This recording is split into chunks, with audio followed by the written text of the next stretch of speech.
Mais um dia do nosso estudo. Hoje o Evangelho segundo o Espiritismo, capítulo 5. Bem-aventurados os aflitos, o suicídio e a loucura, o item número 14. Vamos começar aqui primeiro com o boletim da sociedade.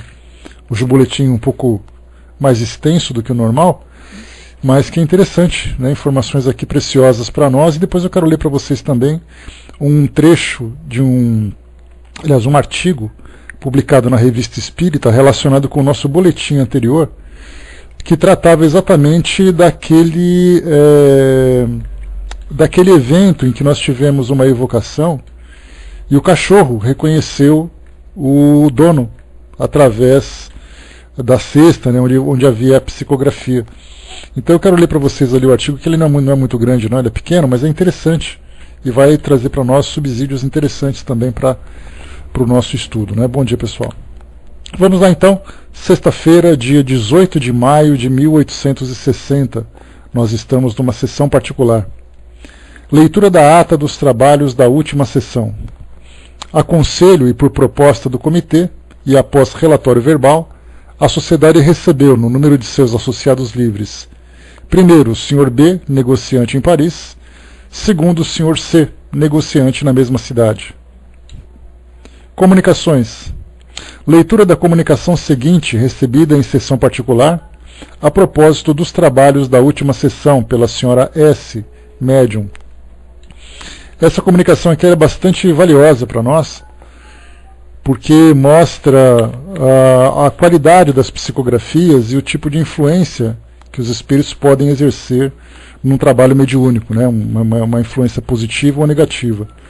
Então nós temos aqui, pergunta: por que São Luís não se comunicou sexta-feira passada pelo Sr. Didier e deixou que falasse um espírito enganador? Isso que a gente viu na sessão anterior, né? Uma situação que tratava exatamente de um espírito, de um outro espírito falando em nome de São Luís. Deixa eu pegar para vocês aqui rapidamente. Aqui em cima está aqui, ó. Numa sessão particular, interrogado quanto ao valor das comunicações. Deixa eu ver aqui, São Luís não confirma várias partes e tal. Deixa eu pegar aqui. Depois eu faço uma revista aqui para a gente poder pegar a mensagem original. Mas aqui então, por que São Luís permitiu que um espírito enganador falasse por ele? Resposta: São Luís estava presente, mas não quis falar. Aliás, não reconhecestes que não era ele? É o essencial. Não fostes enganado, desde que vos deste conta da impostura. Com que objetivo ele não quis falar? Podeis perguntar a ele mesmo, está aqui. São Luís poderia esclarecer o motivo de sua abstenção? Resposta: ficastes contrariado com o que aconteceu. Entretanto, deveis saber que nada acontece sem motivo. Muitas vezes há coisas cujo objetivo não compreendeis, que a princípio parecem más, porque sois muito impacientes, mas cuja sabedoria mais tarde reconheceis. Ficais, pois, tranquilos e não vos inquieteis por nada. Sabemos distinguir o que são sinceros e velamos por eles. Se foi uma lição que quisestes nos dar, eu a compreenderia quando estamos entre nós, mas em presença de estranhos que poderiam ficar mal impressionados, parece que o mal sobrepuja ao bem. Resposta: laborais em erro, vendo as coisas assim. O mal não consiste naquilo em que acreditais, e eu vos asseguro que houve pessoas aos olhos das quais essa espécie de revés foi uma prova de boa-fé de vossa parte. Aliás, do mal muitas vezes resulta o bem. Quando vedes um jardineiro cortar os belos ramos de uma árvore, deplorais a perda da verdura, e isso vos parece o mal. Porém, uma vez suprimidos esses ramos parasitas, os frutos são mais belos e saborosos. Eis o bem. E então achais que o jardineiro foi sábio e mais prudente do que supunhais.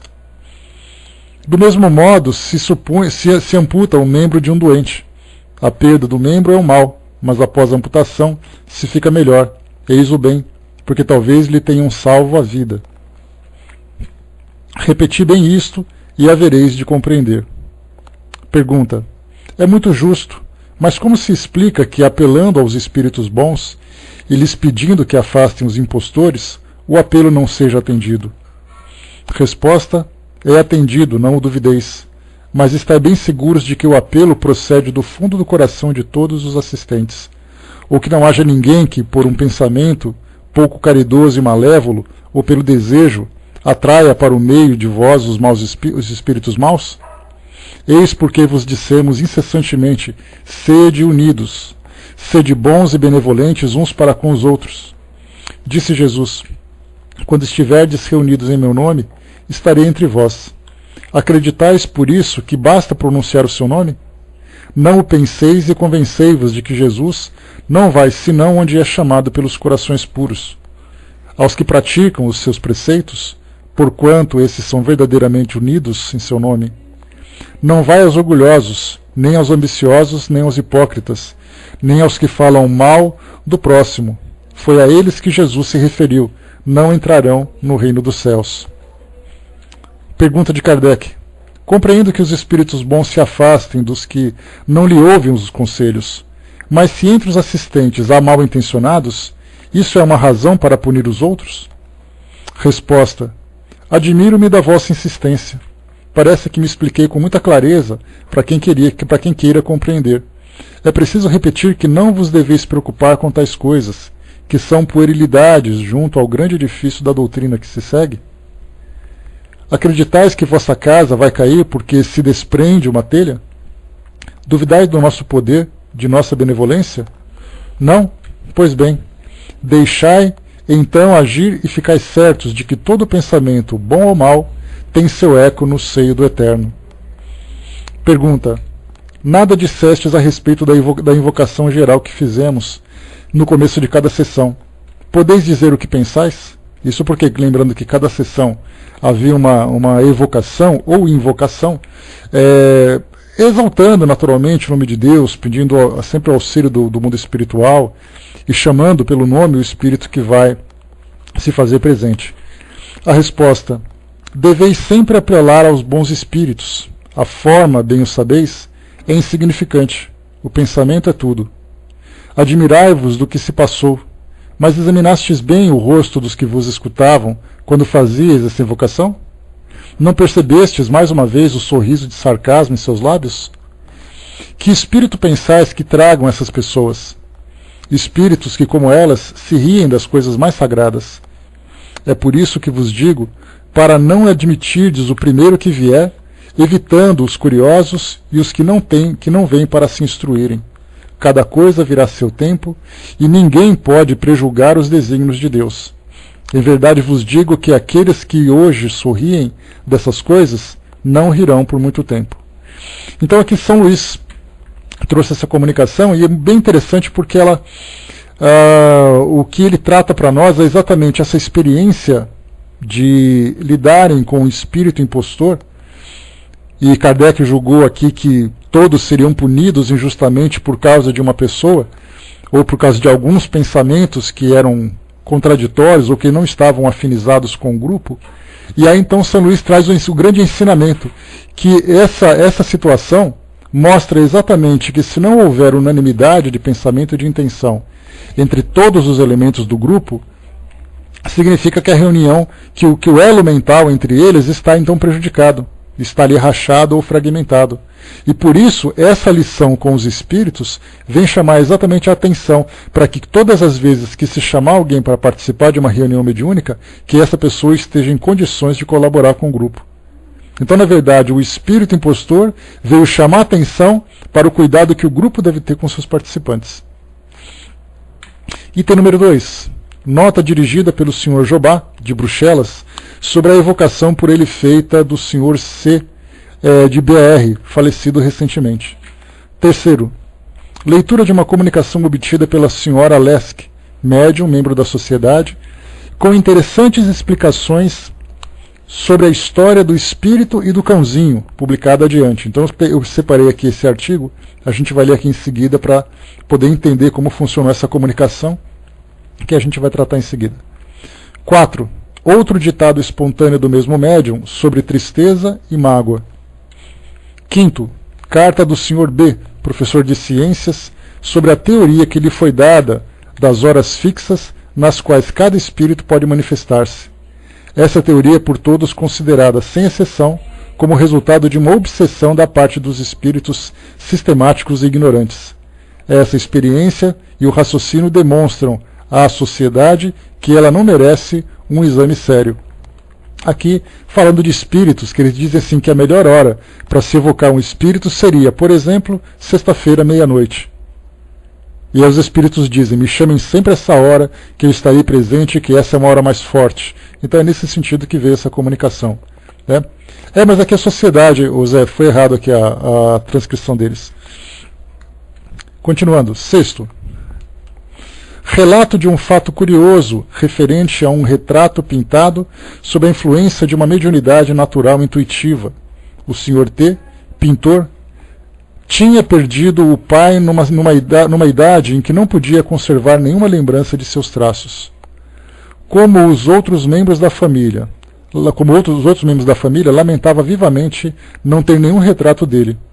Certo dia, quando se achava em seu ateliê, teve uma espécie de visão, ou antes uma imagem, se lhe desenhou no cérebro e ele se pôs a reproduzi-la na tela. Sua execução tomou várias sessões e de cada vez a mesma imagem se apresentava a ele. Veio-lhe a ideia de que pudesse ser seu pai, mas não falou a ninguém. Quando o retrato foi concluído, ele o mostrou aos parentes e todos o reconheceram sem hesitar. Aqui, no caso, a psicopictografia principalmente inspirada, não mecânica, né, como normalmente acontece com essas psicografias atuais que nós vemos, né, nos programas, ou mesmo nas apresentações que são feitas hoje.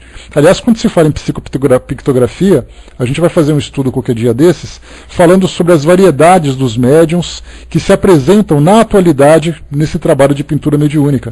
Porque nós temos aqueles que pintam num estado de transe mediúnico, e nós temos aqueles que pintam conversando naturalmente. Isso teve até uma apresentação na televisão que passou há um tempo atrás. O médium conversava naturalmente com a apresentadora enquanto ele pintava, e de repente o quadro saiu pronto. Enquanto que outros ficavam no estado de transe mediúnico, e às vezes o espírito fazia algum comentário, fazia aquela pintura muito rápida e coisa e tal. Então dá para perceber que nós temos ali várias graduações, né, na influência que os espíritos exercem, ou no tipo de influência que eles exercem, provocando um estado de transe mediúnico, fazendo uma pintura de um modo mecânico ou semimecânico, ou muitas vezes apenas de um modo intuitivo, como aconteceu com esse rapaz. Né? Estudos. 4 ditados espontâneos são obtidos simultaneamente. O primeiro pela senhorita Rouet, do espírito que começou a escrever suas memórias. O segundo pela senhora S, sobre A Fantasia, de Alfred de Musset. O terceiro, pela senhorita Stephanie S., de um espírito familiar, falecido há alguns anos e que em vida se chamava Gustave Lenormand. É um espírito ainda pouco adiantado, de um caráter alegre e espirituoso, mas muito bom, muito prestativo e que é considerado em várias famílias, onde muito aparece, como amigo da casa. Um dia havia dito que viria a expulsar os maus espíritos. O quarto, da senhorita Paris, assinado Luiz. Segundo tema dos estudos, evocação do Sr. B, professor de ciências, vivo, do qual se falou acima, e que tinha sido designado por outro espírito como podendo dar informações sobre François Bayle, médico do século XVII, cuja biografia querem fazer. O resultado dessa evocação tende a provar que Bayle, morto, e o Sr. B, vivo, são a mesma pessoa. Com efeito, esse último forneceu as informações desejadas e deu várias explicações do mais alto interesse. Serão publicadas. Então aqui encerramos o nosso boletim. Vou pegar para vocês aqui agora, então, nesse caso aqui em cima, falando sobre, né, um espírito, falando de um encarnado e o desencarnado sendo a mesma pessoa. Então depois, Kardec publicou esse artigo dando maiores explicações, mostrando naturalmente a impossibilidade disso, já que pelas próprias bases da doutrina espírita, o espírito ele é então indivisível e, portanto, não pode estar em duas dimensões ao mesmo tempo. Vamos aqui então para aquele artigo que eu comentei com vocês sobre o cãozinho. Está aqui na Revista Espírita do mês de junho de 1860. O Espírito e o Cãozinho. Aqui então já coloca para nós a data, né, do dia 4 de maio de 1860, através do médium Sr. Didier. Aqui algumas explicações básicas, né, iniciais, que nós já vimos no próprio boletim. O Sr. GG, de Marseille, nos transmite o fato seguinte. Um jovem morreu há 8 meses e sua família, na qual se encontraram 3 irmãs médiums, evoca-o quase diariamente com a ajuda de uma cesta. Cada vez que o espírito é chamado, um cãozinho, que muito amara, salta sobre a mesa e vem cheirar a cesta, produzindo pequenos gemidos. A primeira vez que isso ocorreu, a cesta escreveu: "Meu bravo cãozinho que me reconhece." Eu não vi o fato, mas as pessoas de quem eu o tenho frequentemente foram testemunhas e são muito bons espíritas e muito sérios para que me seja permitido pôr em dúvida sua veracidade. Perguntei-me se o perispírito conservaria bastante partículas materiais para afetar o odor do cão, ou se o cão era dotado da faculdade de ver os espíritos. É um problema que me parecia útil aprofundar, se todavia não estiver já resolvido. Feita aqui então a evocação, só um instantinho. Feita aqui a evocação então do Sr. M, morto há 8 meses, do qual veio ser a questão. Ele responde então após a evocação: estou aqui. Confirmais o fato relativo ao vosso cão, que vem cheirar a cesta que serve em vossas evocações e que parece vos reconhecer? Sim. Poderíeis dizer-nos qual a causa que atrai o vosso cão para a cesta? A extrema fineza dos sentidos pode fazê-lo adivinhar a presença do espírito, vê-lo mesmo. O cão vos vê ou vos sente? Resposta: o odor, sobretudo o fluido magnético. E aqui essa resposta veio do espírito Charlet. Kardec coloca uma observação. Charlet, o pintor, deu à sociedade uma série de ditados muito notáveis sobre os animais, e que publicaremos proximamente. Foi a esse título, sem dúvida, que interveio espontaneamente na presente evocação. Uma vez que Charlet interveio na evocação que nos ocupa, rogamos dar-nos algumas explicações a esse respeito. A resposta: de bom grado. O fato é perfeitamente verossímil e, por consequência, natural. Falo em geral, porque não tenho conhecimento daquele que se trata. O cão está dotado de um organismo todo particular. Ele compreende o homem, é dizer tudo. Ele o sente, segue-o em todas as suas ações com a curiosidade de uma criança.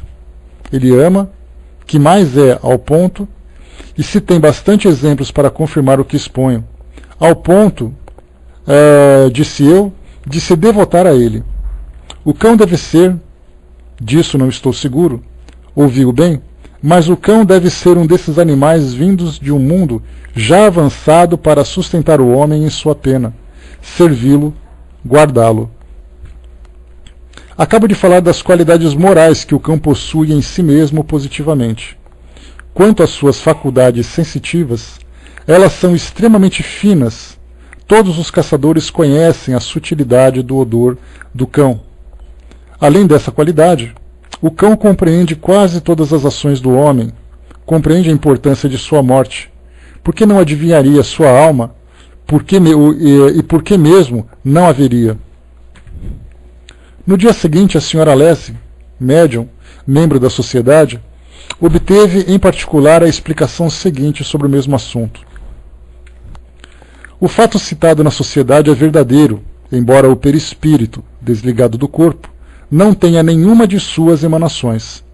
O cão cheirava a presença de seu senhor.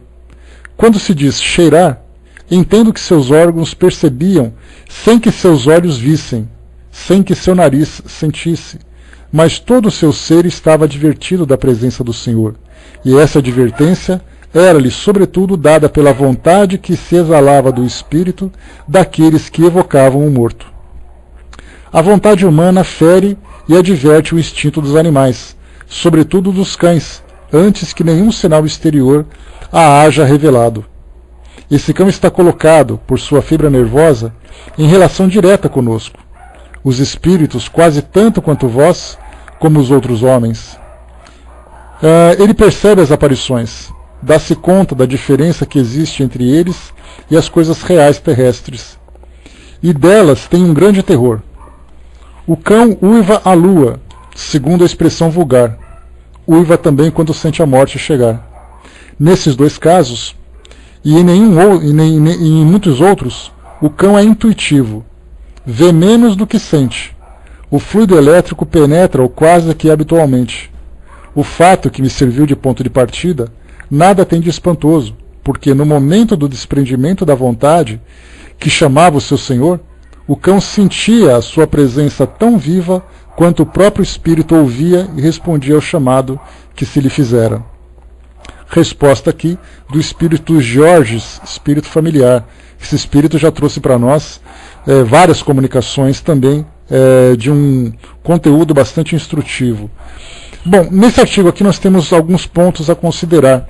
Primeiro, como foi colocado para nós aqui, uma colocação do espírito Chalet, que falou para nós dizendo o seguinte, vou ler esse trechinho. O cão deve ser, disso não estou seguro, ouviu bem, mas o cão deve ser um desses animais vindo de um mundo já avançado para sustentar o homem em sua pena, servi-lo, guardá-lo. Essa colocação mostra para nós, abre pelo menos a possibilidade de um entendimento das relações que existem entre o nosso mundo e outros mundos, onde nós temos ali espíritos e princípios espirituais que acabam fazendo intercâmbio, digamos assim, para promover a evolução daquele que sofre o intercâmbio ou daquele que recebe, aquele que participa do intercâmbio ou aquele que recebe a presença desse que realiza o intercâmbio. Então, para nós aqui, como o Espírito colocou, que ele não está certo disso, mas pode ser um desses animais que vem de mundos mais avançados. Então, a gente não tem nada de uma forma mais profunda a esse respeito.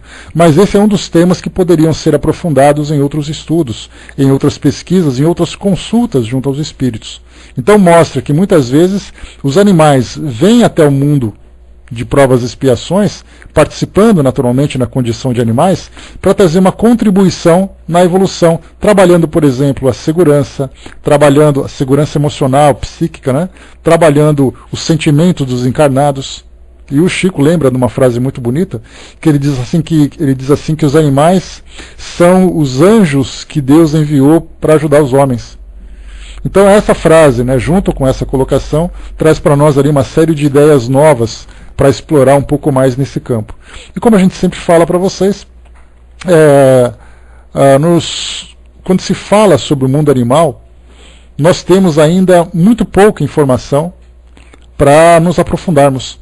Então essa colocação desse espírito já abre para nós mais um campo de questões que podem ser apresentadas para o nosso estudo mais cuidadoso, o nosso estudo mais detalhado sobre não apenas o mundo espiritual, no que diz respeito a essas questões que envolvem os espíritos, mas ao mesmo tempo também fazendo uma relação sobre o intercâmbio que existe entre os mundos. Então essa é a primeira possibilidade. E a segunda que nós vimos aqui, falando desse tema, a respeito da percepção que os espíritos têm dos espíritos que chegam. Então foi colocada a questão, porque o cão, aqui nessa citação, ele subiu à mesa e começou então a cheirar a cesta, de onde vinha a psicografia. Então, nesse caso, a gente lembra que o olfato dos animais é, a princípio, aquele primeiro sentido onde eles têm qualquer identificação, onde eles conseguem identificar qualquer objeto, identificar qualquer pessoa, por isso eles utilizam o olfato. Mas o que o Espírito coloca para nós é que, nesse caso, o Espírito teve uma percepção pelas vibrações, e aí a gente lembra daquelas irradiações que o perispírito acaba oferecendo, né, primeiro do pensamento, as energias que são emanadas do pensamento, o próprio perispírito do desencarnado também tem essa irradiação, e o animal percebe isso. E naturalmente, ele percebendo isso, não conseguindo identificar o significado dessas vibrações, mas que para ele podem ser vibrações agradáveis ou desagradáveis. Aquelas desagradáveis são aquelas que provocam medo. Que muitas vezes os animais, nós temos aquelas histórias, né? Histórias que o povo conta, em que animais, por exemplo, saem correndo, ficam parados, olhando para um ponto fixo, rosnando, sem que não tenha nada lá que possa ser percebido. Muitas vezes os espíritos têm essa percepção, sentem de onde vem, é algo que os incomoda, mas que eles não conseguem identificar. Ao mesmo tempo que nós temos também aqueles que muitas vezes os animais ficam parados olhando para um ponto fixo, mas com uma condição bastante feliz. E isso mostra também essa afinidade que existe entre o animal e aquele desencarnado. Então, certamente, nesse campo das vibrações, quando se trata de perispírito, quando se trata sobre as energias emanadas pelo pensamento, né, nós ainda temos ali muito a explorar, muito a estudar. Então, quando nós falamos sobre a telepatia, por exemplo, quando nós falamos sobre as influências que os espíritos exercem sobre os encarnados através do perispírito, Kardec fala sobre isso lá no capítulo 14 dos Fluidos, do livro A Gênese. Quando ele diz, por exemplo, que uma obsessão nós podemos imaginar como sendo como se fosse um cobertor que o espírito envolve o encarnado. Esse cobertor, então, né, representa naturalmente o seu campo fluídico que envolve o encarnado. Agora, quando a gente começa a entrar no campo dos animais, nós percebemos também que existe essa conexão fluídica entre ambos. Então é mais um tema para nós. Para quem tiver um caderninho de dúvidas, anota aí também que tem bastante coisa para a gente explorar. Então quando a gente fala assim, animais existem no mundo espiritual ou não existem? Os animais reencarnam ou não reencarnam? Eles se relacionam com os desencarnados ou não se relacionam? Então já pode colocar mais um ponto aí, perguntando, por exemplo, como é que os animais têm essa percepção do mundo espiritual. Até porque são tantas essas histórias daqueles cavalos, por exemplo, né, de cavaleiros que estão caçando, né, que caçavam no passado, ou mesmo no presente, que de repente o animal empaca, não anda de jeito nenhum, tem aquele medo, começa a dar coice e tudo mais, e aí vem aquelas lendas dizendo que o animal viu alguma coisa sobrenatural e acabou provocando nele aquele susto. Assim como nós vemos também, como por exemplo, saiu recentemente uma publicação no Facebook, mostrando a foto de um cachorro que se deitava sobre o túmulo da dona e começava então a apresentar aquele gemido de sofrimento. Então, para quem via aquela foto, para quem assistia àquele vídeo, acabava naturalmente se sensibilizando com isso. E aí então nós podemos levantar as especulações. Será que naquele momento da visita daquela família com aquele animal, o espírito da dona não estava ali presente e ele teve essa percepção? Então são perguntas que a gente coloca baseadas exatamente nessa ideia de que o animal não se sensibiliza naturalmente porque tem uma pedra com o nome da dona, mas a própria presença do espírito pode provocar nele essa sensibilização. Então temos várias e várias questões a aprofundarmos, né, a respeito desse tema. Então eu trouxe para vocês, para quem quiser depois dar uma relida nesse texto, se aprofundar um pouco mais, dá uma chegadinha então aqui na Revista Espírita de junho de 1860, O Espírito e o Cãozinho. Tá? Então, um tema aqui bacana também para se estudar, para quem gosta de falar sobre os animais. Né? Vamos lá então. Tem muitas histórias, né, Sandra, que são muito bonitas, assim, que contam, mas a gente acaba sempre exagerando um pouquinho mais sem conhecer o mecanismo da coisa. Então, certamente, os laços afetivos, eles estão envolvidos, mas estão envolvidos de uma forma que muitas vezes nós sequer imaginamos. Né? Então, essa é uma das questões que a gente observa. Vamos lá então, pessoal. Agora, passando para o nosso estudo propriamente dito, nós estamos então aqui no Evangelho segundo o Espiritismo. Bom dia, pessoal. Isso, bem lembrado, Miriam. Então, todas as segundas-feiras, às 6h15 da noite, na Sala Espiritismo, NET Brasil, estudando a Revista Espírita. Estão estudando essa história, inclusive, né? Então, você já está em 1860, né? Beleza. Então, para quem quiser acompanhar um pouquinho mais sobre isso, na próxima segunda-feira, 6h15, na Sala Espiritismo, NET Brasil, sempre o estudo da Revista Espírita e essa história, então, sendo estudado. Vamos lá então. Aliás, eu me lembro daquela passagem do filme Ghost, né, que com certeza vocês já assistiram, e eu tenho certeza que não foi só uma vez. Tem aquela passagem em que o espírito do protagonista, o Sam, entra na casa da Molly, né, que era a sua esposa, né? E aí então a sua companheira, e aí então o assaltante estava na casa, e aí o Sam encara o gato, e aquele gato então dá um salto fazendo barulho. Então a gente fica imaginando também, né, como é que o gato viu o espírito, será que o gato ficou com medo, qual é o sentido que o gato tem e tudo mais, e a gente fala aí nesse campo magnético, que, né, esse campo fluídico que existe entre nós e o gato acaba tendo essa percepção. Então ele não viu necessariamente o espírito, mas ele olhou em direção de onde vinha a vibração. Seria mais ou menos, para a gente poder fazer uma comparação muito pobre, mas que talvez facilite o nosso entendimento, imaginar, por exemplo, que nós façamos uma brincadeira, todos nós de olhos fechados, e aí então, para testar os nossos sentidos. E aí eu aproximo de vocês um objeto que esteja quente, uma panela quente, um pedaço de metal quente, e eu passo perto do rosto. Naturalmente vocês vão se voltar em direção a esse objeto, porque as irradiações vindas através do calor vão tocar então, né, vão tocar, vão estimular o nosso sentido. E nesse caso, o tato acaba percebendo. Então esse calor, da mesma forma que nós nos voltamos em direção ao Sol, uma planta faz isso, né, mecanicamente em direção ao Sol, por causa do calor, por causa da luz. Então nós também fazemos isso, só que dentro desse campo magnético. Vocês já perceberam aquela brincadeira em que você fica olhando para alguém assim, encarando durante muito tempo, de repente essa pessoa pega e olha para você? Você pode estar dentro de uma sala de aula, dentro de uma loja, dentro da sua casa, você fica olhando, de repente a pessoa pega e vira. O que fez ela olhar para você? Foi a força do seu olhar? Não, na verdade nós temos ali o pensamento direcionado para ela. Olha bastante, Sandra, que eu vou olhar para você, não tem problema. Então, nós vemos aí mais uma situação em que nós temos aí forças do pensamento agindo e que nós não compreendemos. E que essas forças nada mais são do que a irradiação do nosso perispírito. Então, perispírito com perispírito acaba então entrando em contato, né, e se atraindo. A mesma coisa, né? Nossa, eu pensei em você, você apareceu.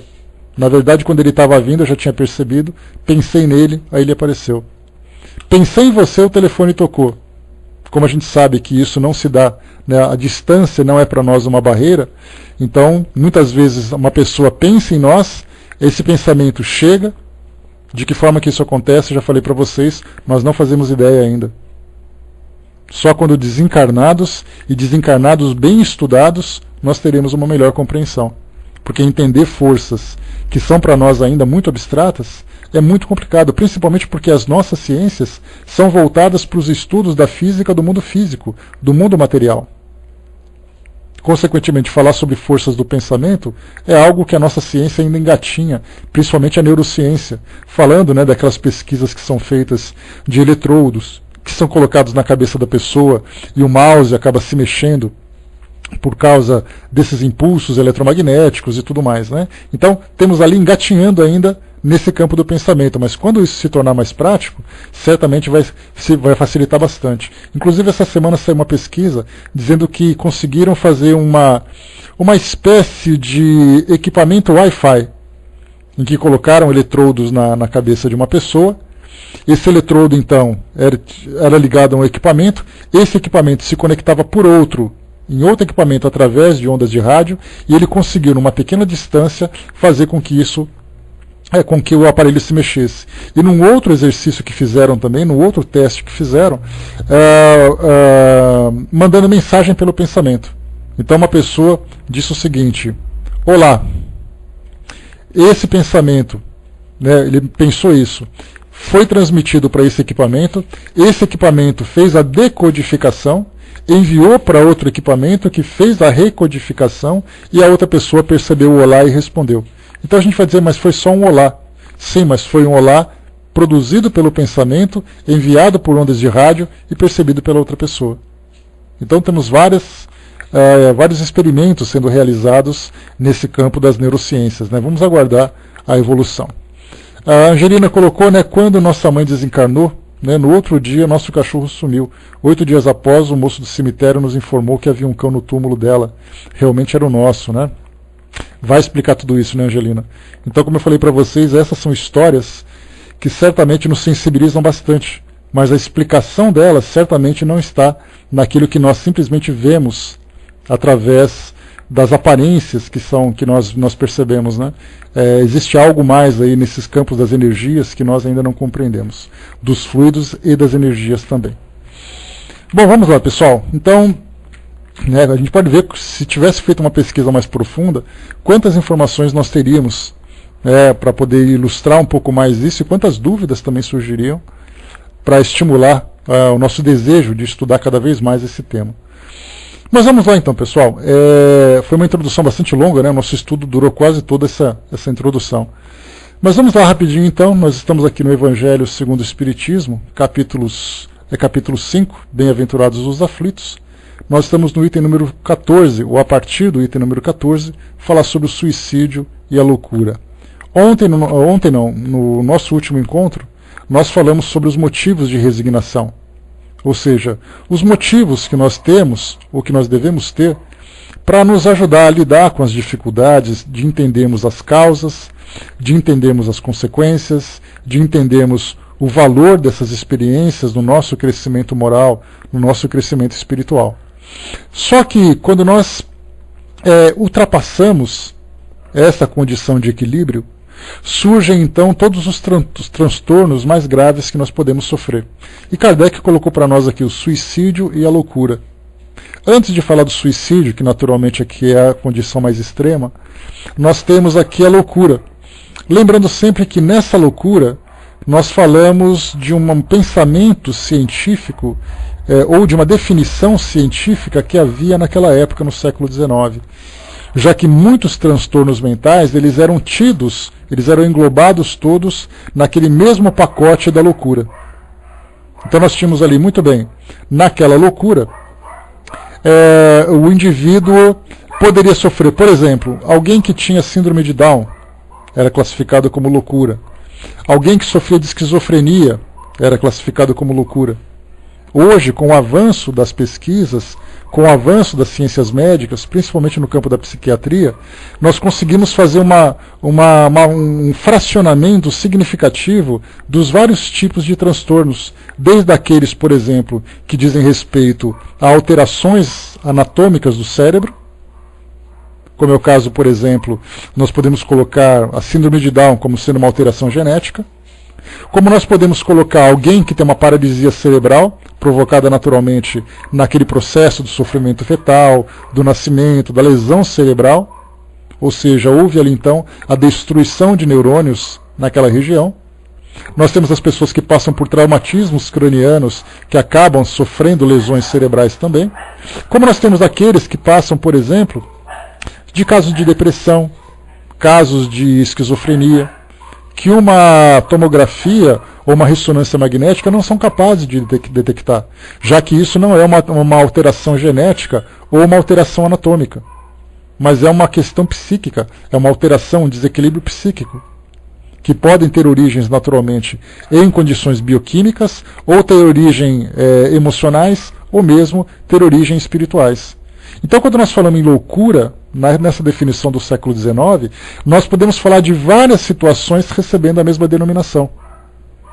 Então nós temos, nesse caso, nos dias atuais principalmente, quando nós vemos assim uma condição de vida que nós temos sofrendo muita pressão, muitas preocupações, muitas expectativas, muitas ansiedades, muitas frustrações.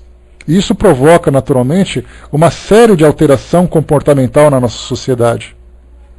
Pessoas, por exemplo, que por causa de uma questão emocional, de uma questão financeira, de uma questão de saúde, pode entrar, por exemplo, num estado de depressão, pode passar por síndrome do pânico, por crises de ansiedade.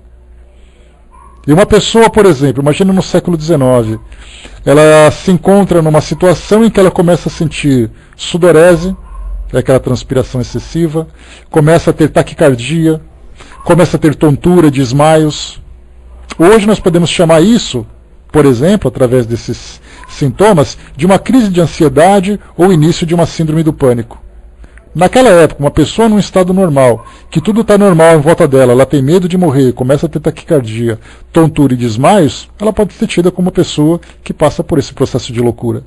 Então, para poder facilitar para nós entenderemos então essa questão da loucura nos seus mais variados graus, né, e também na sua maior diversidade, considerando todas as questões que envolvem transtornos emocionais. Já que nós falamos, né, que as aflições que nós vivemos hoje podem provocar essas alterações. Então é nisso que a gente vai focar hoje. O que leva as pessoas a passarem por esses grandes transtornos?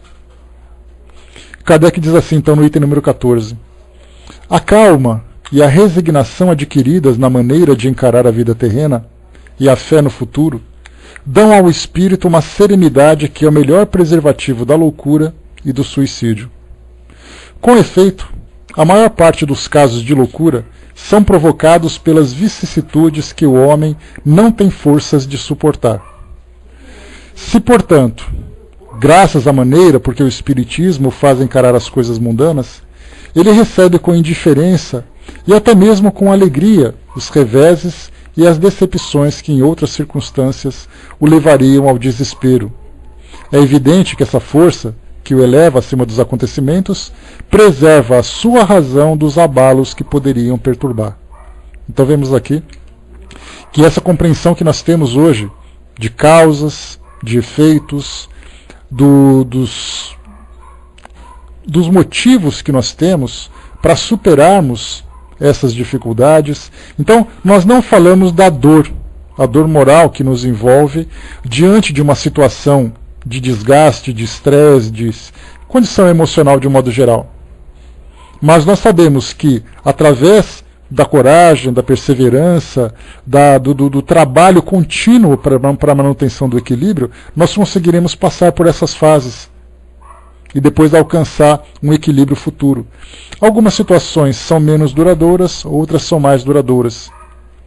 Mas então nós começamos a viver de um modo diferente a partir do momento em que nós temos essa compreensão. Porque a princípio, quando nós falamos em sofrimento, nós pensamos num castigo divino. Ou num castigo, num castigo da própria natureza. Mas aí então quando nós começamos a analisar as causas atuais das aflições, as causas anteriores das aflições, nós começamos então a assumir a responsabilidade por essas dificuldades e, consequentemente, trabalharmos não somente para reconstituir aquilo que foi destruído, como ao mesmo tempo começamos então a planejar um futuro mais equilibrado, mais sereno. Então, quando nós temos essa compreensão daquilo que acontece no passado, no presente e que virá a acontecer no futuro, já traz para nós uma tranquilidade maior, apesar de todas as dificuldades que nós enfrentamos. Quando Kardec coloca para nós que nós recebemos uma situação com indiferença, claro que essa indiferença é relativa, que nós dizemos assim, bom, nós temos um problema, mas calma que tudo vai se resolver, calma que tudo vai dar certo, nós vamos trabalhar, vamos tentar encontrar uma solução. Então, na verdade, essa indiferença significa não entrar em desespero. Mas é claro que existe a preocupação, existe a atenção voltada para aquela situação. Ou ele diz assim também, e até mesmo com alegria. O que significa essa alegria? Mostra exatamente que quando nós temos uma compreensão da dificuldade que nós enfrentamos, essa certa, não alegria, mas vamos dizer assim, essa certa satisfação devido ao entendimento que nós temos, significa que nós estamos terminando um processo regenerativo, vamos dizer assim. Ou seja, acabando esse problema, eu não terei que enfrentá-lo novamente.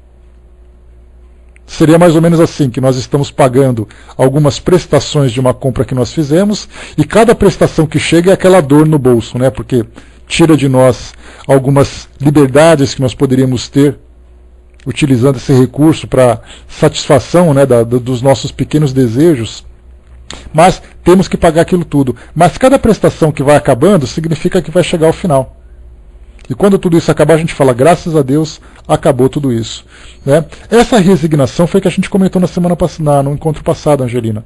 A resignação significa exatamente a aceitação do problema e a perseverança na luta para manter equilíbrio, para poder lidar com a solução, ou buscar a solução.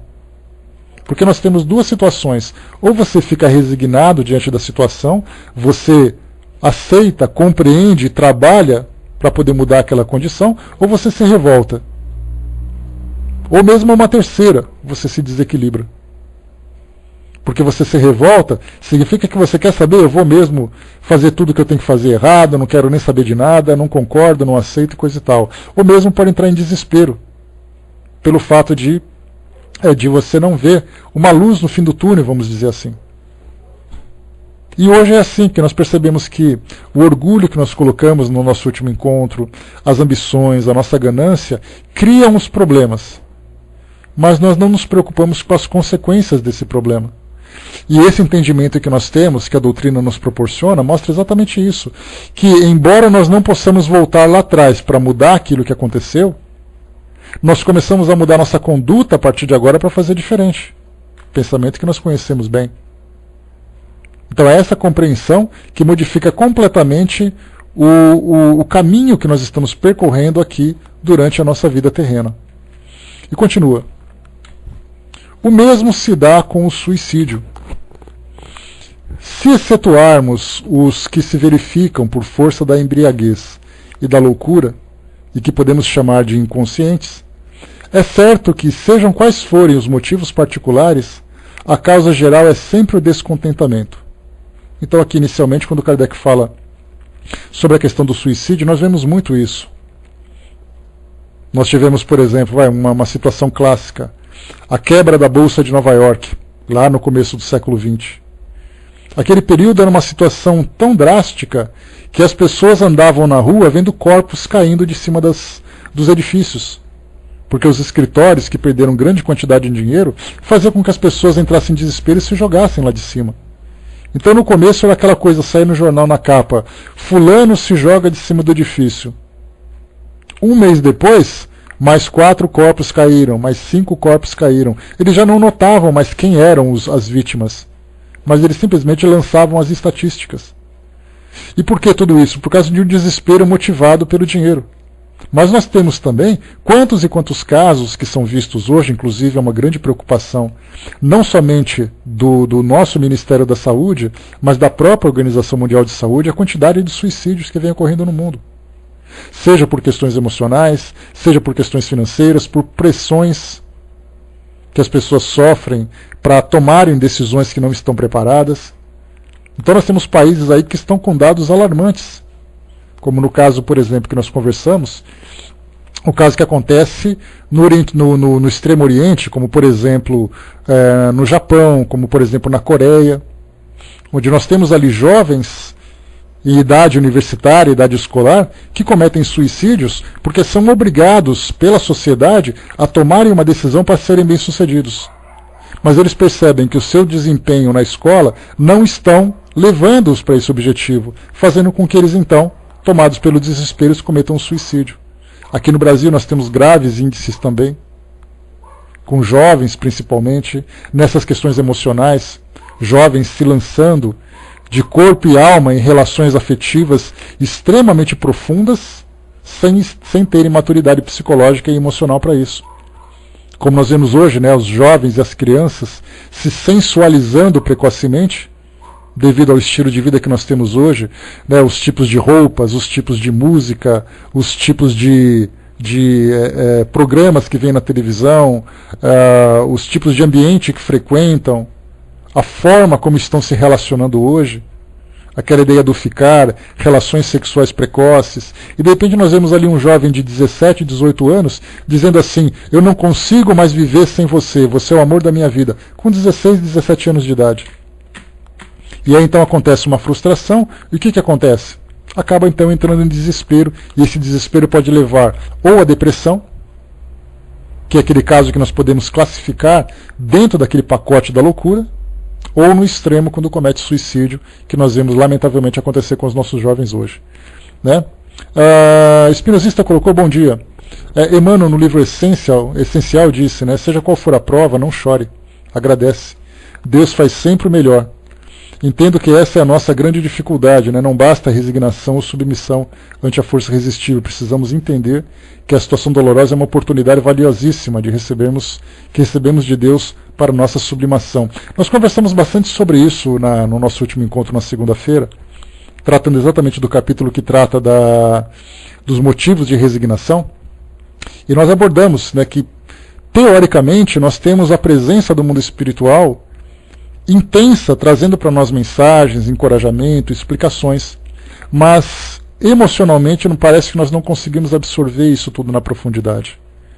Então, quando nós tivermos uma compreensão maior, não apenas do porquê nos comportarmos dessa forma, mas entendemos exatamente o mecanismo, a dinâmica da vida que nós vivemos através da reencarnação, através das causas do passado, do presente, do nosso planejamento futuro. Quando tivermos esses conceitos muito bem compreendidos, não apenas entendidos, porque entendimento é fácil, porque o entendimento depende do nosso intelecto. Já a compreensão, nós precisamos absorver também os elementos morais desse ensinamento. Então, quando nós compreendemos tudo isso, certamente, quando se fala sobre resignação, nós teremos um entendimento muito maior hoje. Então, o quão ainda falta para a gente compreender. O Zé lembrou aqui, nos meus anos de polícia civil, eu atendi inúmeros casos de suicídios, enforcamentos, né? Precisava estudar o nó da corda, o acesso àquela altura, etc. Né? Tudo visando investigar o auxílio, né? Induzimento, instigação ao ato, porque essa parte, né? É crime, não entendi sua colocação final ali, Zé. Mas é exatamente isso. Então hoje nós temos esse papel nas investigações para entender a motivação que aquela pessoa teve para chegar nesse extremo. E nessa motivação nós encontramos, na esmagadora maioria das vezes, questões de desequilíbrio psicológico, desequilíbrio emocional. Porque, como Kardec colocou, excetuando-se a embriaguez e também a loucura, que são aqueles casos extremos de desequilíbrio, como nós podemos também acrescentar, né, o uso de drogas, né? Tá, beleza, então. Então, caso de droga, né, de pessoas que sofrem de overdose e tantas outras situações que nós vemos hoje. Isso seria, apesar do agravamento da gravidade da questão, seria um atenuante, já que ele não toma essa decisão deliberadamente, com consciência das consequências. Mas, na verdade, ele faz isso e os desdobramentos da situação o levam a esse desencarne. Quando nós temos, por exemplo, pessoas que desencarnam com overdose. Na verdade, nós temos ali uma pessoa utilizando drogas. Essa droga serve para ela para alívio de suas aflições, só que pelo fato de ter errado na dose, digamos assim, acaba depois entrando num estado mais grave e acaba vindo ao óbito. Então, por isso nós vemos que Kardec tira sempre, nesses casos de embriaguez, podemos classificar como a droga, como a própria loucura. Agora, a maioria dos casos que nós vemos se dá exatamente por esse desequilíbrio emocional. Agora, é claro que tem pessoas que utilizam drogas ou se alcoolizam, se embriagam, para terem coragem de ter esse ato. Mas aí, como eu falei para vocês, é muito difícil para nós fazermos qualquer tipo de julgamento de um ato sem conhecermos a profundidade dos sentimentos, do pensamento de uma pessoa. E aí, então, isso só cabe então a Deus, que faz isso, né, pelo conhecimento, pela sua onisciência. Mas no nosso caso a gente pensa assim, mas ele fez isso por tal coisa, ele fez isso porque ele estava daquele jeito, porque ele sentia aquilo. Como é que nós podemos dizer exatamente o que sentia ou o que pensava uma pessoa? Então, certamente as consequências são bastante dolorosas. É também a mesma coisa, né? Tanto o álcool como a droga são situações que ou aquela pessoa embriagada acaba vindo a desencarnar através de um acidente, através de uma situação desequilibrada, ou aquela pessoa, num estado de desespero, utiliza a droga ou o álcool para poder ter coragem de fazer alguma coisa, como infelizmente nós vemos acontecer. Mas vamos lá, vamos continuar aqui o raciocínio. Então, mais uma vez aqui, o mesmo se dá com o suicídio. Se excetuarmos os que se verificam por força da embriaguez e da loucura, e que podemos chamar de inconscientes, porque, como eu falei para vocês, estudando o suicídio, e nós já vimos isso várias vezes, é sempre importante nós colocarmos essa palavra suicídio para aqueles que têm uma intenção clara do autoextermínio. Qualquer outra situação que leve a pessoa ao desencarne precoce, mas que não houve a intenção deliberada disso, nós não podemos classificar, porque do contrário nós misturamos palavras, misturamos conceitos. Né? A Cindizinha colocou: um doente terminal que opta pela eutanásia comete suicídio? Sim, comete suicídio, é um suicídio. Embora ele não possa muitas vezes tomar essa decisão, ou melhor, praticar o ato, a sua intenção e o auxílio que ele recebe pelo seu próprio pedido é considerado um suicídio. Então, bem simples, nós podemos encaixar isso em tudo quanto é situação. A pessoa que tem a intenção de se autodestruir. Não importa se ela está doente, não importa se ela está no desespero, o que importa é a sua intenção clara. Como Kardec colocou, no caso da loucura, da embriaguez, ou mesmo, como nós podemos colocar, do uso de drogas, é uma pessoa que faz isso sem ter consciência do seu ato. Ela pode até ter uma vaga ideia, alguma coisa assim, mas de repente, tomara que não dê certo e coisa e tal. Mas aquela pessoa que claramente faz isso é o ato suicida. E por isso a gente vê que tem o suicídio e tem aqueles que passam por negligências. Essas negligências nós podemos colocar como uso de substâncias, como por exemplo o álcool, o tipo de dieta, um tipo de atividade que pratique, que o leve ao suicídio, que o leve ao desencarne. Mas a intenção clara dele não é essa. A Silvia colocou, né, o suicida é considerado desequilibrado mental, já que o ser nasce com a sensação do medo, né, justamente como proteção. Claro, uma pessoa para chegar num ato suicida, ela passa por situações bastante dramáticas dentro desse universo emocional e universo psíquico. Né? Então, mas teve a sua tendência e teve ali motivação para chegar nessa condição. Então, continuando. Onde nós paramos aqui? Tá. Ora, aquele que está certo de ser infeliz apenas um dia e de se encontrar melhor nos dias seguintes, facilmente adquire paciência. Ele só se desespera se não ver um termo para os seus sofrimentos. E o que é a vida humana em relação à eternidade, se não bem menos que um dia? Mas aquele que não vê na eternidade, não pensa tudo acabar com a vida, que se deixa abater pelo desgosto e infortúnio, só vê na morte o fim de seus pesares. Nada esperando, acha muito natural, muito lógico mesmo abreviar as suas misérias pelo suicídio. Lembrando sempre que quando nós falamos desse tema, no século XIX, pelo pensamento corrente naquela época, que era exatamente ali o materialismo, o combate às religiões dominantes que se tinha naquela época, né? Que se tinham naquela época. Então uma pessoa dizia assim: olha, eu não acredito nada dessa história de céu e de inferno. Para mim, acabou, acabou. Essa ideia do acabou, acabou era um estimulante muito forte naquela época para uma pessoa desistir da vida que ele vivia. Ele pensava assim: poxa, mas eu vivo essa vida miserável, essa vida cheia de desgraças, de desilusões. Se não tem nada depois da morte, fica mais fácil eu tomar essa decisão. Então, por isso que nós vemos que em muitas passagens de Kardec, na publicação dos seus livros, existe ali um combate muito forte ao suicídio, porque naquela época era esse problema. Hoje as pessoas, embora tenham as suas crenças, o desespero acaba sendo maior, que nada mais é, como a gente já comentou, existe a crença das pessoas. Mas é uma crença superficial, muito mais voltada para o mundo físico do que para o mundo espiritual. É por isso que elas desejam acreditar no mundo espiritual, mas a realidade se torna muito mais intensa, chamando a atenção delas para o mundo físico. Então eu acredito em alguma coisa, mas eu acredito mais ou menos. Você acredita em Deus? Acredito. Então põe toda a sua fé nele. Ah, sei lá, né? Vai que... E aí então com essas ideias, com essas expressões, nós percebemos que nós estamos minando as nossas crenças, minando a nossa fé e na verdade nos distanciando cada vez mais dessa realidade espiritual.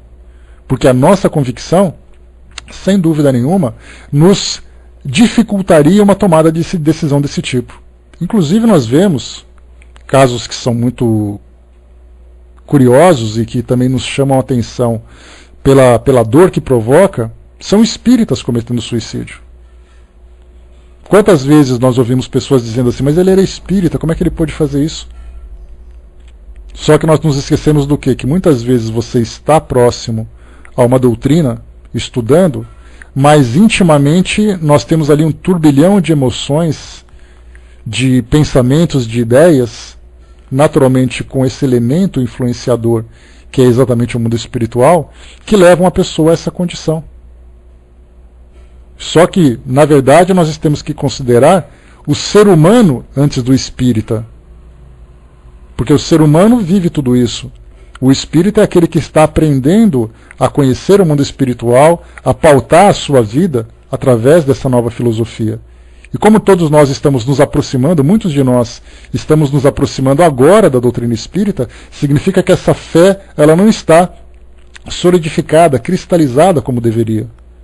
Então nós temos interesse em conhecer, nós temos prazer em conhecer, mas na hora em que o drama bate a nossa porta, muitas vezes nós nos esquecemos de tudo aquilo que foi aprendido. Quantas vezes nos trabalhos de atendimento fraterno nós ouvimos pessoas, vocês disseram coisas que eu já sabia. Só que parece que eu precisava ouvir de outra pessoa. Por que tudo isso? Porque nós temos ainda essa fé vacilante. E todos nós passamos por isso. Quantas vezes o próprio Chico Xavier chorava diante das situações que ele vivia, e ele dizia assim, muito bem, você chora porque você tem as fraquezas, mas continua mantendo a sua fé, continua sustentando a sua fé. Pelo trabalho, pelo estudo, por todos os elementos, né, que a doutrina nos oferece para dar esse fortalecimento. A Angelina colocou uma coisa, entrar na doutrina, outra coisa, a doutrina entrar em nós, né, sem dúvida. A Rô colocou, né, um colega da nossa casa se suicidou, né, era trabalhadora de anos, mas ninguém sabe quais eram exatamente os sentimentos que ela alimentava dentro dela, né, Rô? Como eu falei para vocês, a gente sempre tem que ver a pessoa como um ser humano. Não vejamos pela crença, não vejamos por aquilo que ela acredita, mas por aquilo que ela é. Ah, mas teve ali um padre que fez tal coisa, porque a religião não presta. Na verdade é o ser humano que está ali. A gente vê hoje corrupção, desvio de dinheiro, pedofilia, violência, suicídios. Nós estamos falando de seres humanos que abraçam aquelas crenças, abraçam aquelas ideias, sem dúvida para poderem crescer. Mas não significa que eles consigam fazer com que essas crenças sejam maiores do que suas imperfeições morais. Quando nós começarmos a ver o ser humano como ser humano, aí tudo vai se transformar aqui no nosso mundo. E não apenas vemos as pessoas pelos rótulos que elas possuem. E aí nós entramos na questão dos preconceitos. Nós vemos os homossexuais, nós vemos os negros, nós vemos os pobres, nós vemos os religiosos, nós vemos isso, nós vemos aquilo, e nunca vemos o ser humano. E o ser humano tem a sua própria história, e muitas vezes nem ele sabe quais são as causas que o levaram àquela condição. Mas como nós sabemos que o ser humano é um espírito encarnado, e o espírito tem ali a sua história, a sua trajetória, os seus erros, os seus acertos, as suas conquistas, as suas perdas, somando tudo isso, transformam naquilo que ele é hoje. Somando tudo isso, mostra aquilo que nós somos hoje. E como eu falei para vocês, com tudo isso que nós somos formados, se nós tivermos uma filosofia de vida bem traçada, bem sólida, a nossa vida vai se tornar muito melhor. E é isso que não apenas a doutrina espírita proporciona, mas todas as religiões que são bem fundamentadas, e até mesmo as filosofias morais, apresentam, olha, pauta a sua vida nessa conduta. Não importa no que você acredita. Como a gente sempre fala dos ateus muitas vezes, né? Olha, aquela pessoa, ela não acredita em Deus, mas é uma pessoa extremamente generosa. A filosofia de vida dela é moral. Não é uma filosofia religiosa. Então, independente da escola que nós nos afinizemos, se nós pautarmos a nossa vida dentro daquela base filosófica, apesar das dificuldades, olha, eu estou sofrendo, eu sou pobre, eu estou doente, mas eu não vou me desviar desse caminho, porque eu sei que esse é o caminho correto. Então a filosofia de vida nada mais é para nós, aquela que é bem construída, nada mais é para nós do que aquele trilho que leva aquele trem naquela direção. O trem pode estar quebrado, pode estar com seu motor falhando, pode estar todo espedaçado, mas ele não sai do trilho. Isso é que uma filosofia bem elaborada, bem constituída, proporciona para todos nós. E infelizmente, como as religiões trazem para nós essas fantasias, se desviam do seu propósito, a gente deixa de acreditar nas religiões e, consequentemente, perde o precioso contributo que ela pode oferecer, que é exatamente a sua base moral. E isso acontece com a doutrina espírita e com todas as religiões. Porque se a doutrina também não é bem estudada e bem transmitida, ela acaba se tornando mais uma fantasia e que as pessoas não acreditam nas fantasias e não percebem a bagagem moral que ela pode oferecer. A Miriam colocou, isso aconteceu no Irmã Rosa também, né? Irmã Rosa, Centro Espírita lá de Niterói. E na verdade a pessoa envia uns sinais, só que muitas vezes achamos que por estar na casa espírita já está com tudo superado, né? E para lidar com isso também, nós temos as dificuldades da própria pessoa, nós temos as dificuldades das pessoas que convivem com ela, para poder ler os sinais, para poder interpretar tudo isso. E por isso nós temos hoje tantos e tantos manuais que são enviados pelas instituições de saúde do nosso país para mostrar como interpretar os sinais do suicídio. Aliás, há 2 semanas nós tivemos a comemoração, a celebração, não tem nada para comemorar, né? Mas a celebração do Dia Mundial de Combate ao Suicídio. E aí vieram tantas publicações, tantas reportagens, tantas informações sobre tudo isso. Então a doutrina, na verdade, que também é um ponto importante que nós temos que analisar, bom dia pessoa que chegou, que é um ponto importante que nós temos que analisar, muitas vezes, eu sempre falo isso, eu bato muito nessa tecla porque é uma questão de observação. Nós vemos muito que os estudos que são direcionados na doutrina espírita, muitas vezes nós observamos apenas das consequências daquilo que o mundo espiritual pode oferecer. De transtornos, de sofrimento. Então nós pensamos assim, olha, não cometa o suicídio porque você vai para o Vale dos Suicidas. Porque você vai sofrer porque isso, porque aquilo. Nós nunca pensamos assim, por que você está pensando isso? Quais são as dificuldades? No que você pode ser ajudado? O que você tem à sua disposição para parar de pensar nisso? E não a gente fazer aquele terrorismo espiritual do que vai acontecer com o espírito. Porque, como eu falei para vocês, esse sofrimento que ele vai ter no mundo espiritual, em virtude da questão fluídica, da questão mental, nada mais é do que um agravante daquilo que ele continuará sofrendo psiquicamente. Porque aquilo que o levou àquele desespero, e depois a esse ato tão doloroso, tão funesto, né? Vai continuar acompanhando esse espírito do outro lado. E muitas vezes em várias e várias encarnações. Então a nossa preocupação maior não deve ser a condição do espírito no mundo espiritual, sofrendo a decomposição do corpo, passando por tudo aquilo que o ato suicida provocou. Mas na verdade, a causa daquele desequilíbrio que vai continuar acompanhando. Então, na verdade, o espiritismo ele deve ser para nós um preventivo contra isso. E não aquele terrorismo espiritual que fala o que vai acontecer depois. Vamos pensar no antes de acontecer para evitar que aconteça, que é o mais importante. E a compreensão que nós temos da imortalidade da alma, das causas das aflições, das soluções que nós podemos encontrar, são, sem dúvida nenhuma, elementos fundamentais para demover uma pessoa de pensar dessa forma, de buscar essa saída. O Brás colocou, né, as marcas da causa do suicídio acompanham o desencarnante com sinais físicos, com sinais emocionais, tudo isso acontece. Né? Então é uma coisa que não desaparece de uma hora para outra. Vamos em frente. Deixa eu ver aqui onde nós paramos.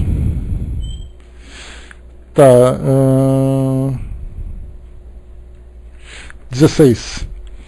A incredulidade, a simples dúvida quanto ao futuro, as ideias materialistas, em uma palavra, são os maiores incentivadores do suicídio.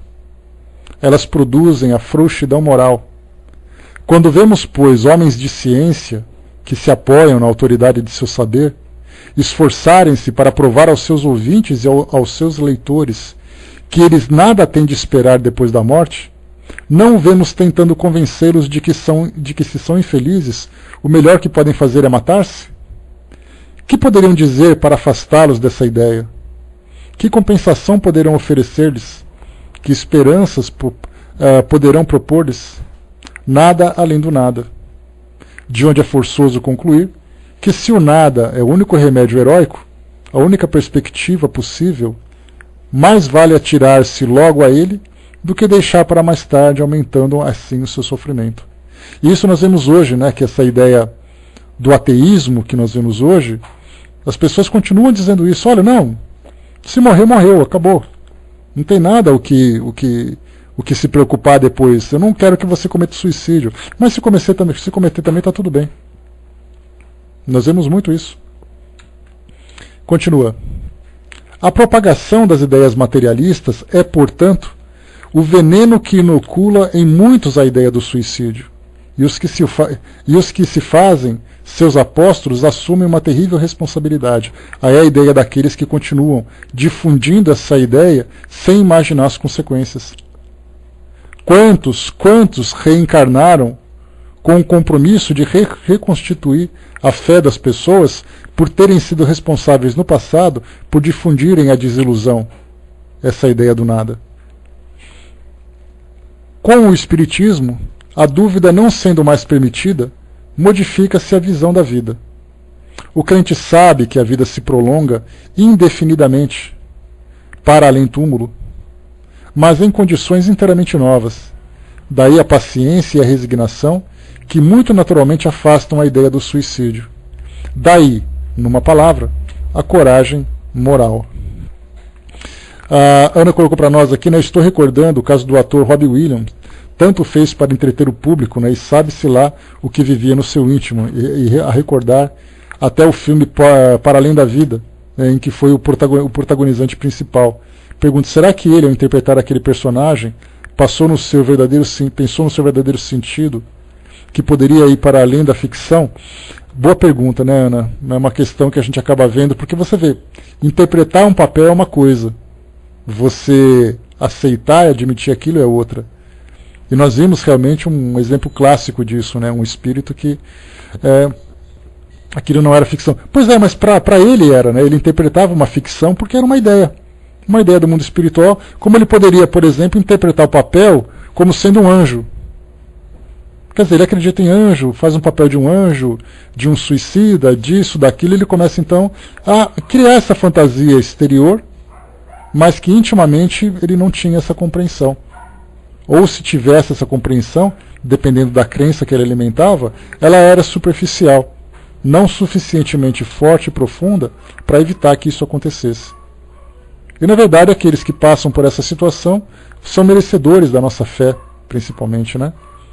A vida dele foi uma ficção, porque afinal a alegria que transmitia não era dele. Exatamente. Exatamente. Aliás, muitos interpretavam, sem querer fazer julgamento e entrar no mérito da questão, muitos diziam que essa espontaneidade ou essa extroversão que ele demonstrava nada mais era do que uma fuga para os seus conflitos íntimos. Né? Então, na verdade, ele exteriorizava uma coisa para fugir de dentro de si mesmo. Né? Ou a mesma coisa, né, Spock? Também a mesma coisa, lamentavelmente. Né? Era uma pessoa que, pela sua simpatia e competência, ele conquistou o afeto de muitas pessoas. E, consequentemente, acabou também provocando, né, a dor de muitos corações por aquilo que aconteceu. 17. O Espiritismo tem ainda, a esse respeito, outro resultado igualmente positivo, e talvez mais decisivo. Ele nos mostra os próprios suicidas revelando a sua situação infeliz, e prova que ninguém pode violar impunemente a lei de Deus, que proíbe ao homem abreviar a sua vida. Entre os suicidas, o sofrimento temporário em lugar do eterno, nem por isso é menos terrível, e sua natureza dá o que pensar a quem quer que seja tentando a deixar este mundo antes da ordem de Deus. O espírita tem, portanto, para opor à ideia do suicídio, muitas razões. A certeza da vida futura, na qual ele sabe que será muito mais feliz, quanto mais infeliz e mais resignado tiver sido na terra. A certeza de que, abreviando sua vida, chega a um resultado inteiramente contrário ao que esperava, que foge de um mal para cair no outro ainda pior, mais demorado e mais terrível, que se engana ao pensar que, ao se matar, irá mais depressa para o céu, que o suicídio é um obstáculo à reunião no outro mundo com as pessoas de sua afeição que lá espera encontrar. De tudo isso resulta que o suicídio, só lhe oferecendo decepções, é contrária aos seus próprios interesses. Por isso o número de suicídios que o Espiritismo impede é considerável, e podemos concluir que, quando todos forem espíritas, não haverá mais suicídios conscientes. Comparando, pois, os resultados das doutrinas materialistas e espírita, sob o ponto de vista do suicídio, vemos que a lógica de uma conduz a ele, enquanto a lógica de outra o evita, o que é confirmado pela experiência. Então aqui, para nós, essa definição, para concluirmos, na verdade, esse tema, porque quando nós falamos aqui desse item número 5, ele é o último da análise que nós temos sobre as aflições. Nós vamos entrar agora nas instruções dos espíritos. Então, até agora, o que nós estudamos foram ali conceitos que Kardec apresentou, naturalmente embasado nos ensinamentos que os espíritos trouxeram. E agora nós veremos nossos próximos encontros os próprios espíritos falando sobre cada uma dessas situações. Importantíssimos para nós, esses ensinamentos. Então temos aqui o bem sofrer e o mal sofrer, o mal e o remédio, a felicidade não é deste mundo, perda de pessoas amadas e mortes prematuras, o homem de bem não teria morrido, tormentos voluntários, a verdadeira desgraça, a melancolia, provas voluntárias e o verdadeiro silício. Então são as instruções que nós receberemos nos nossos próximos estudos sobre esse tema. Tá, então, pessoal, a gente deu uma corridinha aqui nesse nosso assunto, porque na verdade a gente já tinha falado bastante nos itens anteriores, e eu espero que tenha ficado assim, um pouco mais claro para nós a respeito dessas situações, a respeito desses temas, que muitas vezes são temas bastante dolorosos, principalmente quando nós vivemos isso próximos a nós, vivemos na pele essa dor, essa dificuldade, e essa compreensão traz para nós, principalmente lembrar que aquele que comete esse ato de desespero, ele terá condições de se regenerar, desde que ele tenha o apoio, principalmente daqueles que o amam, né? A Cindizinha colocou, né, eu sempre achei que a pior coisa da vida era chegar ao fim dela sozinho. Hoje sei que, na realidade, a pior coisa é terminar a vida cercado de pessoas que fazem você se sentir sozinhos. Essas palavras atribuídas a ele, Robbie Williams, já notavam como ele se sentia interiormente. É aquela coisa, a diferença entre estar sozinho e solitário. Sozinho é quando você não tem pessoas próximas a você te fazendo companhia naquele lugar. O solitário é aquele que, mesmo estando rodeado de pessoas, se sentem solitário, se sentem abandonados. Então, na verdade, como Joana de Ângeles diz para nós, quem é solidário jamais será solitário. Então, desenvolver em nós a solidariedade, o amor ao próximo, o amor a nós mesmos, através desses trabalhos, dessas ações, é o melhor antídoto contra qualquer mau pensamento que nós podemos ter a respeito da vida. Apesar das nossas dores, a perseverança é fundamental. E como os espíritos dizem para nós, tudo passa, porque todos esses transtornos são temporários. E quanto mais resignados e mais coragem nós tivermos, maior será a nossa conquista diante dessas situações. Fechando por aqui então, pessoal. Próximo estudo então que nós vamos ter na segunda-feira que vem. Nesse mesmo capítulo 5, teremos aqui as instruções dos espíritos. Eu vou passar aqui para o professor que vai fazer o encerramento para nós, e depois a gente volta para trazer os recadinhos para vocês.